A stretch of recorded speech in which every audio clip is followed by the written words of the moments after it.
Why is 2FA code not working? Fix. Having trouble with your WISE 2FA code? Did not worry. In this guide, I'll show you how to fix it and get back into your account quickly. Step 1. Check the code.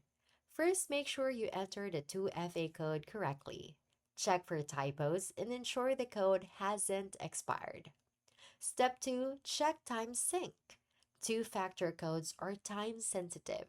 Make sure your phone's clock is synced correctly and that your time zone is accurate.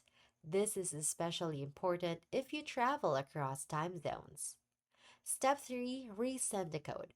If the code still doesn't work, request a new 2FA code from WISE. Then wait for the SMS or email to arrive before trying again. Step 4. Try another method. If you're still having trouble, try another verification method. Use backup codes if you have them, or use your Authenticator app to generate a new code.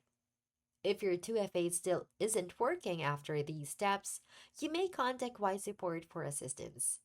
Thank you for watching, and I hope this helps you regain access quickly.